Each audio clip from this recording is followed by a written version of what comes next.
Look at this. It's simple, fragile. Most of us just see breakfast. But for thousands of years across nearly every continent on Earth, ancient cultures looked at this shape and didn't just see food. They saw everything. Before we had the Big Bang Theory, ancient thinkers had to imagine how something could come from absolutely nothing. How do you get complex life, stars, and gods out of empty chaos? You need a container, a vessel of infinite potential, a seed where everything is blended together, waiting to be born. You need an egg. From the banks of the Ganges to the temples of Greece, this single symbol unites humanity's quest to understand our origins. Let's look at the stories. In the vast tapestry of Hindu mythology, the universe is often called Brahmanda, literally Brahma's egg. Ancient texts describe a primordial state before creation, just dark, endless waters of chaos. But within that chaos, a seed was planted. It grew into a golden egg, the Hiranyagarbha, or golden womb. This egg floated in emptiness for a divine year. Inside this egg, the creator god Brahma manifested himself. When the time was right, Brahma didn't just hatch, he split the reality he was born into. He divided the egg. The golden upper half became the heavens, Svarga.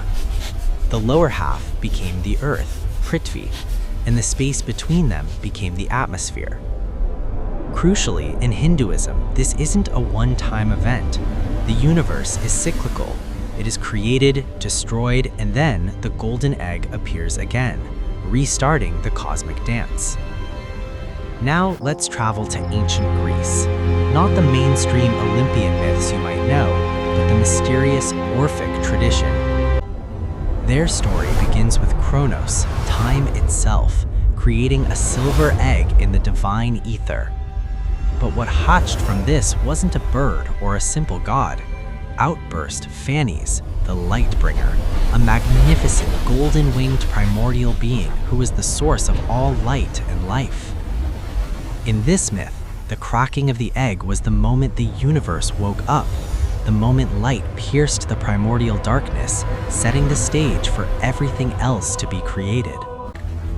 In some Egyptian myths, a celestial bird, sometimes called the Great Cackler, laid a cosmic egg on the first mound of land to rise from chaos. From that egg hatched Ra, the sun god, bringing order to the world. In China, the myth centers on Pangu. The universe began as a chaotic egg where the opposing forces of yin and yang were mixed together. For 18,000 years, the giant Pangu grew inside this egg, perfectly balancing these forces. Finally, he woke up and stretched. He cracked the shell. The lighter, pure parts, yang, floated up to become the heavens. The heavier, murky parts, yin, sank down to become the earth. Pangu stood between them for millennia, physically pushing the sky away from the ground so they would never merge again.